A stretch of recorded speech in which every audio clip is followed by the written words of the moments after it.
Welcome back to If Anything, I'm Everything podcast. I'm Keisha Chanel, your host, and I'm super excited about this episode. I am thrilled to invite to the show a special guest. We'll be talking about motherhood and just the emotion behind certain things, right? Like how to navigate motherhood and not even as a first time mother, but like as a second time mother after a long amount of time, right? Like I think every change in life sometimes needs readjustment, right? And I think that we kind of take for granted that we really have to take into consideration everybody, right, in the household. And so sometimes it's hard to figure those things out or to just understand that it's okay not to know, right? But at the same time, um, I feel like we often think that we're alone in these things, right? Like I'm the only one that's going through the emotional turmoil of having another child. There's so much that I have to, or feel like that I have to do, but it's actually really common for women to not be as vocal about what they're feeling, um, because as women we are kind of already geared to number one, put everybody's needs before our own, right? I mean, it's just the nature of how women are.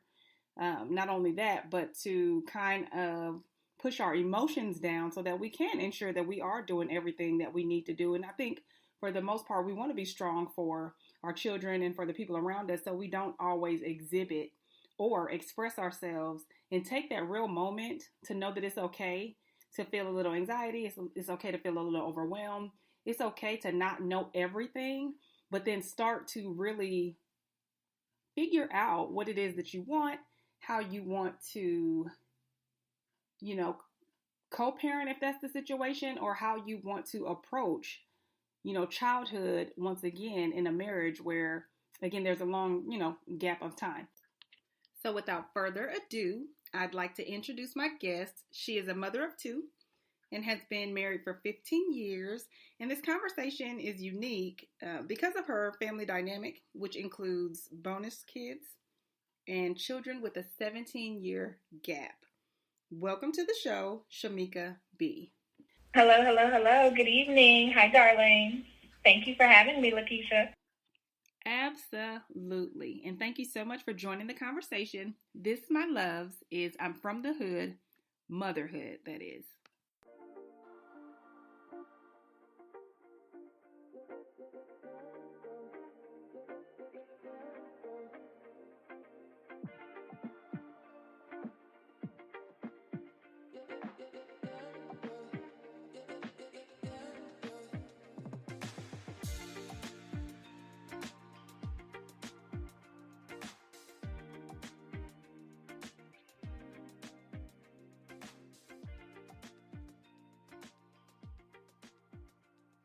So let's get into it. I had my daughter at the age of 20, and I can't necessarily say that I was ready or even like had an inkling of what I felt motherhood was, what it was supposed to look like. I wasn't one of those type of people that was like nervous about it, like, oh my gosh, am I going to be able to do this? I literally took it one day at a time, right? And just to be honest, I didn't even know if I was ready for a child, at that time, being 20. um when I told the guy I was dating at the time that I was pregnant, his initial response was, of course, very immature, right? So that kind of led to what options I may have had, right? And I never really thought or processed anything. I literally just took it a day at a time, right? So the first question that I have for you, because your situation, I mean, it's not different, but I feel like it's something to talk about, right? Like, how did you feel emotionally and mentally when you found out that you were having child number two? Because you have two children, right? Yes. How did you feel after you found out after a 17-year gap? Like your daughter right now, your oldest daughter is how old? She's 23. Okay. And your youngest daughter is? She's 6. She'll be 7 at the end of this month. Okay, so 17 years. Tell me and unpack how you felt, emotionally, and how did you feel mentally when you found out that, like, after 17 years, like, my daughter's almost gone and out, like, and you're essentially starting over. Share that with us. So I definitely felt a lot of anxiety, I would say. Being pregnant at 34, even though that's when you kind of have a sense of life. Like, you know who you are, you know where you want to be. You're just more grounded. Like, I was more of a woman. Like, I knew me. I had expectations, it was like night and day from baby one, my oldest to my youngest. But I still felt a high level of anxiety, some fear, because, like you said, my oldest was getting ready. We were getting ready to, when I found out I was pregnant, we were going into her senior year in high school, which was kind of like living my life over again, because my senior year, the summer of my senior year, is when I found out I was pregnant with my first daughter when I was 17. Oh, wow. And so it was really like a repeat having the second one. And she wasn't not planned, because, when you're grown and you're married, and, we have been married for 10 years, so we know what, we know how babies get here and right. all the things. But it wasn't something, we weren't preventing, but we weren't planning either. So it was just one of those things like, wait a minute, what do you mean? Yeah. Another baby, but definitely what our family at the time, what we needed. So do you feel like the anxiety was primarily based on preparation, or just the change that a child brings? Like, right, because once you have a child, like, everything that everything that you hold dear, your peace, your quiet, your routine, all of that changes drastically. So, like, was the anxiety, like, based on, well, like, how are we going to maneuver? Like, how are we going to rearrange our lives? Or, like, kind of explain that.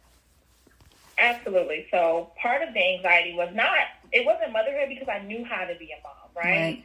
I did it all. I was doing it. And I feel like I've done an amazing job with my oldest daughter, right, and not a perfect job, but a really good, a good job raising her.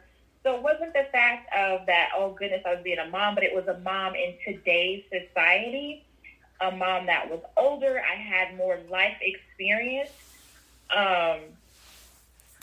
And I think it came from not the fear, but the anxiety grew, because yes, absolutely, our lives were changing. Mm-hmm. I now had to take this baby every, back. It's not just getting in the car and going. When I felt like it was definitely, we got to get Anaya, is her name. So we got to get Anaya together. We got to do this and everything. My whole life at that point shifted from me, because I could just, kind of put me back in the forefront of me. Not necessarily, not worrying about my husband or my daughter, but it was just like seeing Shamica again. And then that shifted once once I found out I was pregnant, because now everything that I was getting used to was being maneuvered again to this new baby that was coming into our family. So I had my second child. My kids are 6 years apart, right? So I understand 100%, the gap. I understand the difference. They are not as close, just even in relationship wise, with their age gap. But I also have a daughter and a son, right? So it's kind of like they're night and day, 100%. And it's just, I kind of adjusted, because it wasn't as long, so I was still in the, okay with, like, she was 6, so she was still going to school and then having to do like after school program. Like, so it wasn't that big of a shift for me. And then of course, at the time I was with my son's father. However, we did not live together, at the time. So it was kind of like, I still had my own, everything was kind of separate. Like, so I created my own routine within my home. I made sure that me, first and foremost, I was able to to kind of set that routine or set that day to day, which was good for us because I didn't have somebody else to kind of worry about or even cater to or kind of like within my home, you know? So how was it kind of readjusting within your marriage after 10 years of, you know, essentially having an independent child that was not so, you know, so needy. So maybe there was more time for date night or more time for, you know, together time or to law, you know, like just normal things that you would do for your husband. Like, how was that readjusting after 10 years, you know, having to put somebody else first, you know, again? Absolutely. So I think that I do have to say that I have bonus children as well. My bonus son lived with us for a short period of time, but he came when he was older. So it wasn't that he was with us all the time, but he lived a year and a half maybe, but he was older. Mm-hmm. So it was never like a brand new baby that my husband and I had to care for until we had our child together. And absolutely what you said is spot on. You go from being able to, you know, go to bed and get up and do what you want to do, sleep in late, just, you know, not having to worry. Not that we didn't parent my daughter, or my oldest daughter, right. But again, she was in that level of independence where she was getting herself up for school. You know, she was taking care of her. She was more on autopilot, so she was able to handle the things for herself. And then this baby comes, and now, you know, we're co-sleeping. So that just changes the dynamic of a marriage completely. Absolutely. Because now you have this person, absolutely. And it's not, you know, that we don't love her. It's not that it's unconditional, but it definitely throws a wrench into where things were just kind of easy. Now we have to make that extra effort for each other that doesn't always revolve around this little person, because it's very easy to become complacent in your marriage just because you put that on kind of autopilot while you're taking care of this little one. We had to definitely make the time and put the energy and effort for one another outside of being parents. Yeah, absolutely. And, you know, I feel like that, I think that takes a certain level of, I don't necessarily want to say like intellect, but it takes a certain level of recognition, right? To recognize that things are changing. However, these are the things that, you know, we are acclimated to. These are the things that we are used to. These are the things that we have to keep, you know, in order for us to be where we need to be, you know. Has there been and this is kind of like just a kind of not off the wall, but kind of a different, like, the dynamic of discipline in the home. Like, are you the disciplinarian? Yes, my husband, and I think it's because those are just the roles that we kind of fell into based on, not that we said like, hey, you're going to be the, you know, bad cop or the good cop, so to speak. But I think it's just what came naturally. Like, she has her daddy wrapped around her fingers. As she should. Okay. Yes. As she should. I mean, we all know it, right? We all know it. And so then when it's time to be like, hey, come on, I need you to, you know, pick it up, get it together, she's just kind of like, oh, mommy, whatever, you know, I'll get to it. But when my husband says, hey, what did mommy say? You know, she's like, okay, I'm right. I'm doing absolutely. I'm getting it. So absolutely. Yeah, I kind of thought that, and just, you know, I always tell you this, but she is like one of my favorite people in the world. Like, I just absolutely love her. She is so bright. She is. Thank you. At the age that she is at, she's very articulate. She's very smart, witty. Like, I've never met a kid like her ever. And I always tell Shamica that if I have a kid, if she is not like Anaya, then I don't want it, because like this little girl, when I tell you, is so multifaceted. Like, she is an entertainer at such a young age. I mean, she is so smart. Like, she's a well-rounded child. That is so sweet of you. Thank you. She definitely keeps us all on our toes. Absolutely. So just knowing, you know, both of your daughters, beautiful, souls, beautiful minds, just beautiful inside and out.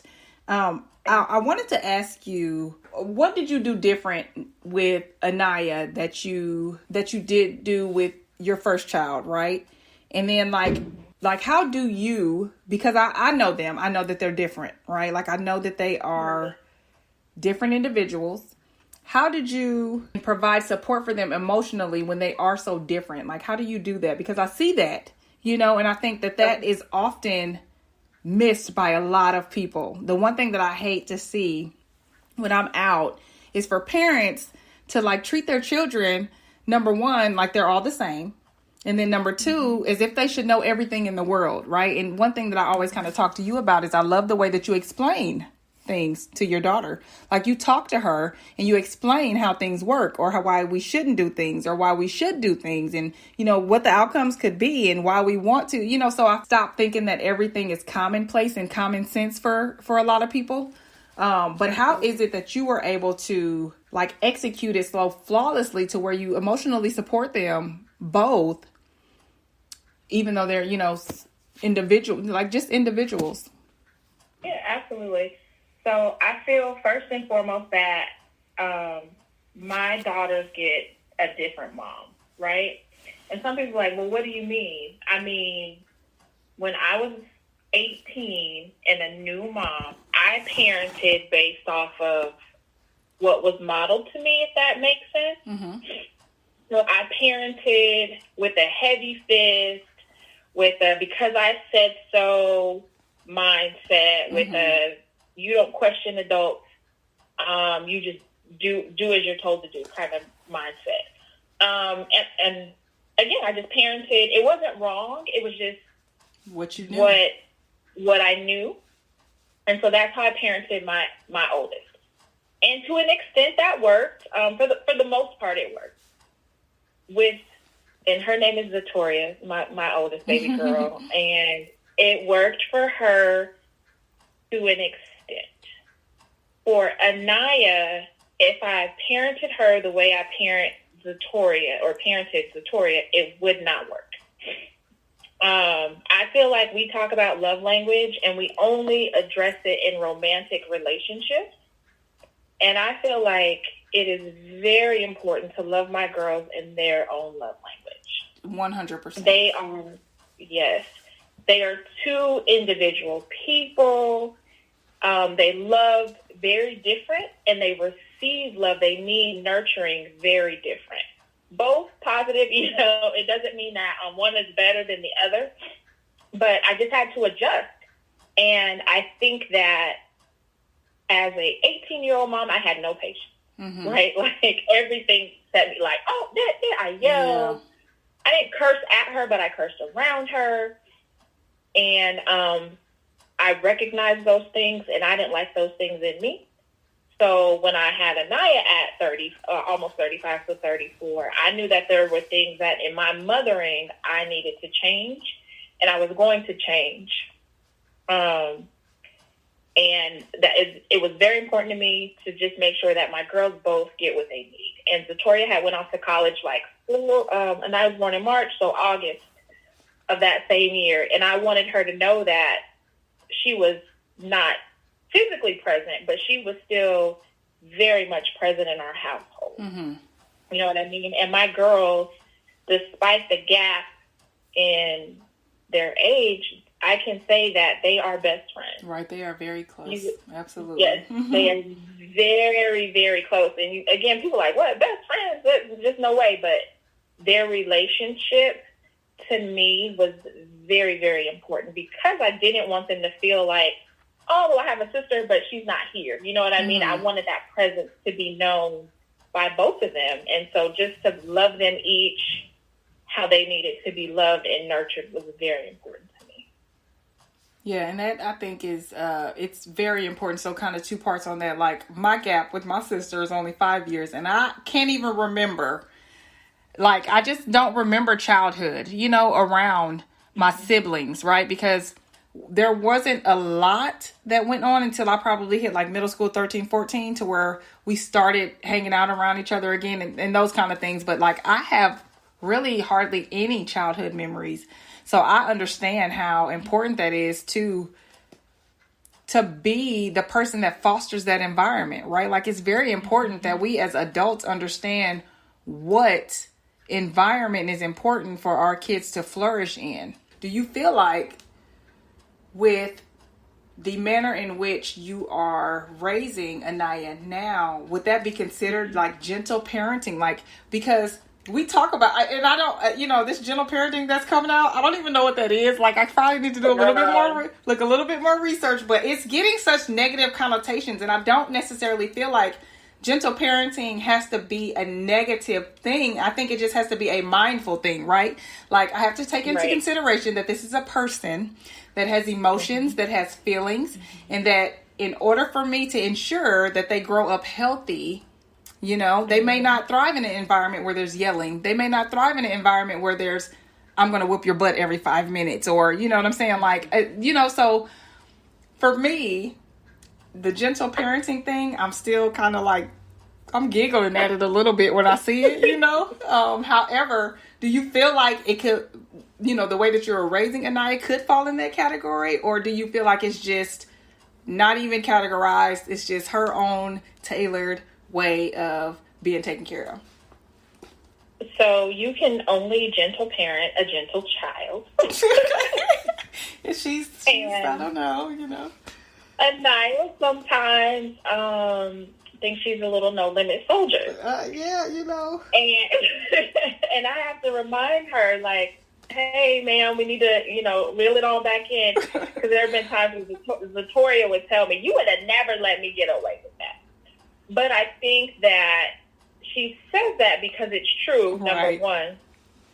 But it wasn't, there are things that just aren't a big deal, right?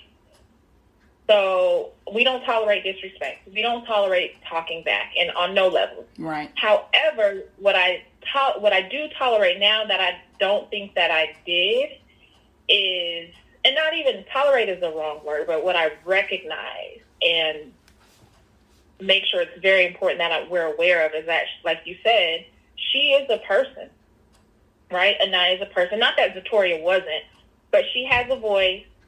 And as long as it's not disrespectful, and some people are like, oh, kids are kids. Yes, and this is just how I feel, and it works in our household. She is able to have a respectable voice at an appropriate time. Mm-hmm.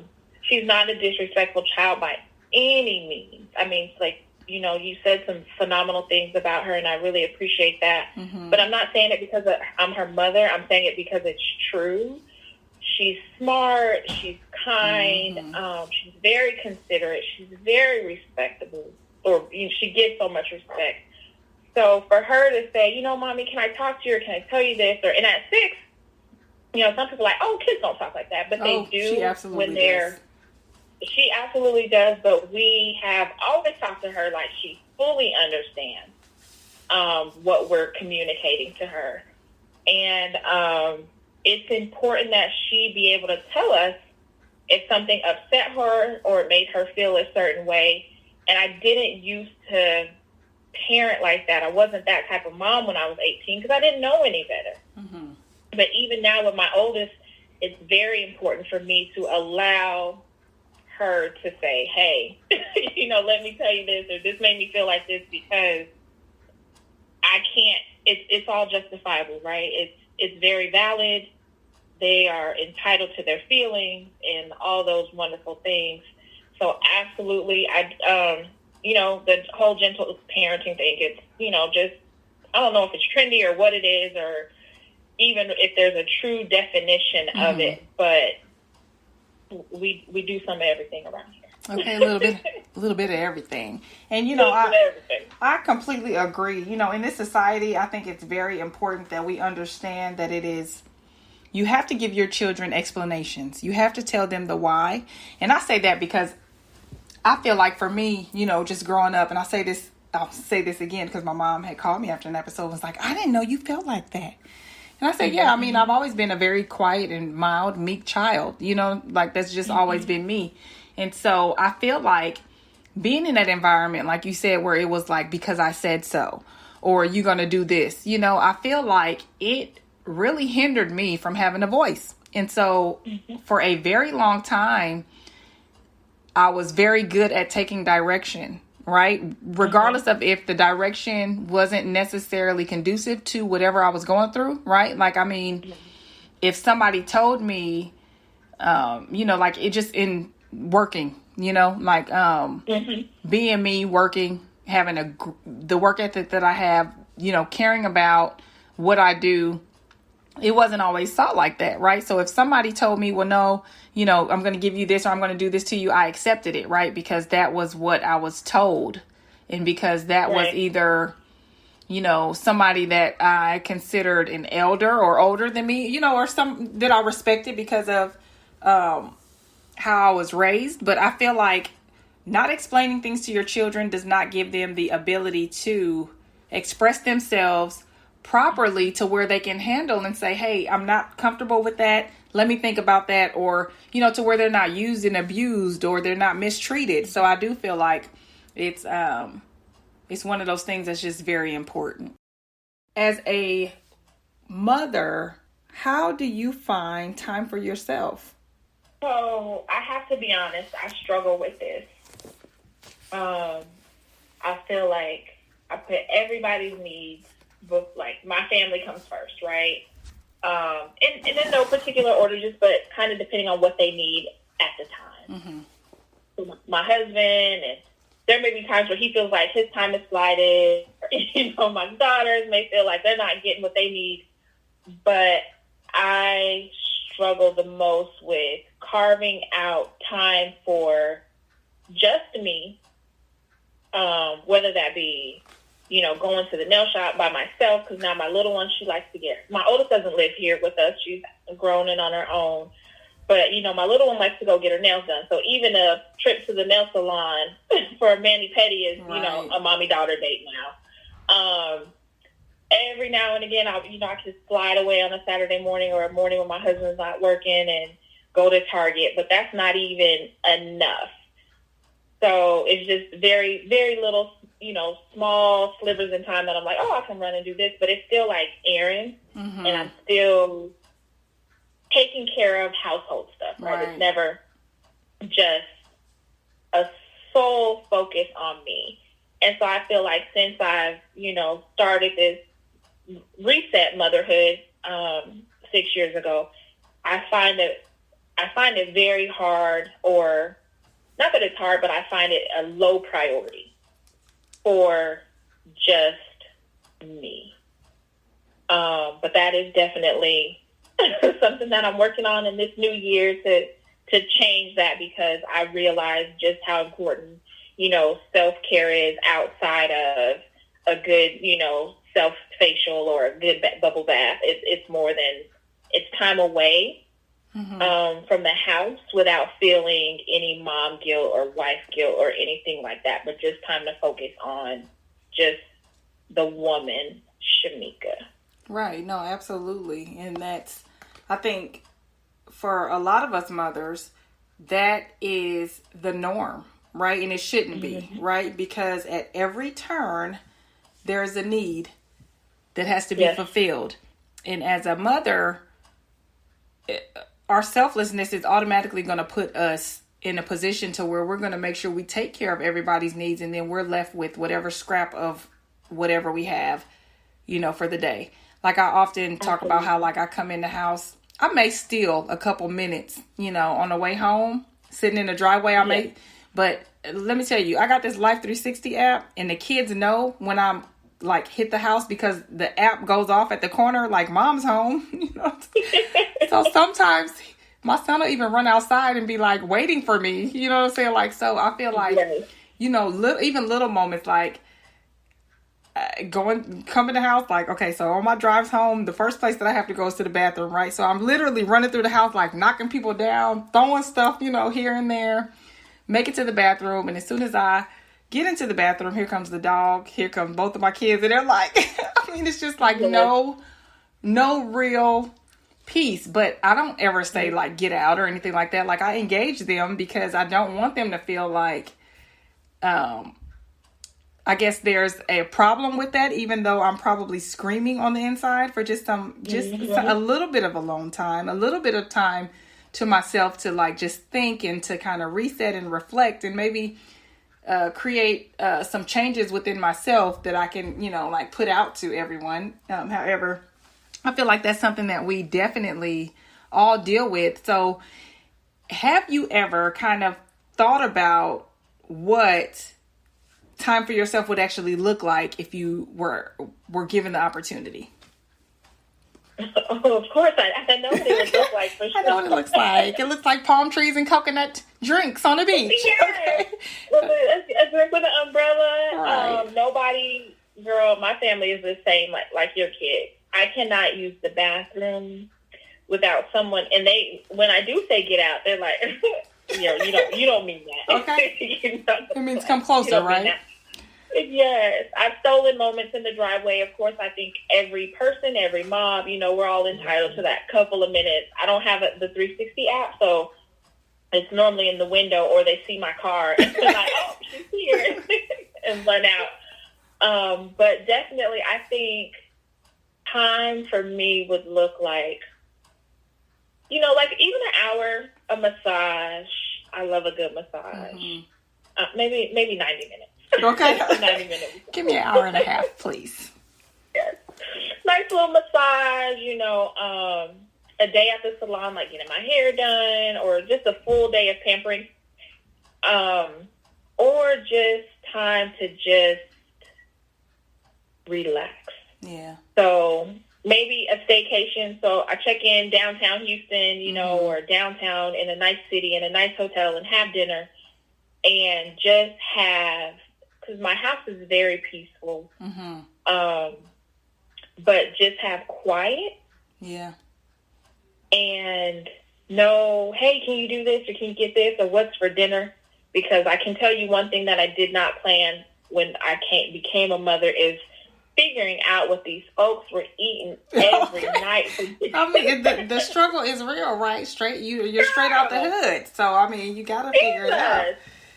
And it's crazy because I tell my kids. Right. I tell my kids all the time, I'm like, y'all act like y'all have to eat every day. Like, what is the problem? Yes. I just don't get it. But like, I just don't get why you have to eat every day. But yeah, that, I 100%, can concur with all of that. And I think for me, like, I'm such a simple person, right? Like, I am super duper simple. I love water, right? So, like, I always threaten, like, my job about running away and, like, working on the beach and, like, or going out the country and losing my passport and all that kind of stuff. So, I love water. I think for me, it would absolutely look like probably a bookstore, right? And, like, like somebody's credit card. I don't know whose, just like a nice little credit card. And I just would love to have the opportunity to, go and get my coffee. Like, I'm addicted to Starbucks. And so get my coffee and just browse the aisles, like the quiet of just being in my own head, being relaxed, and just kind of not having to really worry about or think about any other things. So I completely understand that. Absolutely. So as we kind of conclude our conversation, is there a thing or two or anything that could be used as a takeaway for mothers, new mothers entering motherhood, or anyone that's kind of maybe in our situation that you'd like to give? Absolutely. So I would say always take time for yourself.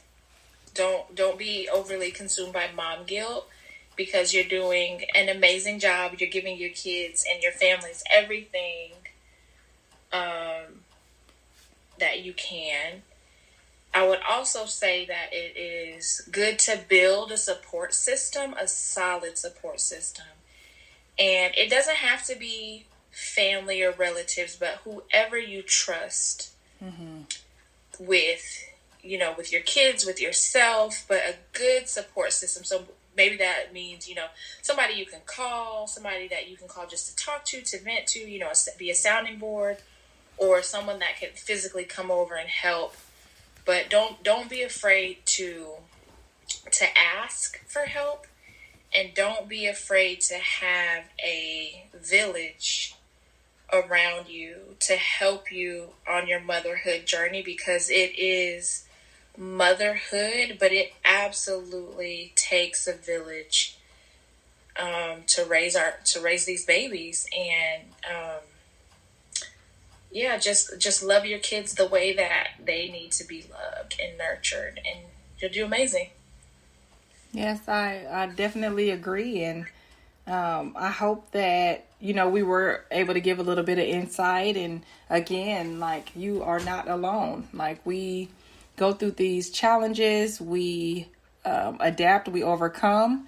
But, there's always something else that can be done, right? There's always that little extra that we can try to accomplish. So, Shamica B, thank you so much for taking the time out to speak with me, to speak to all of the listeners.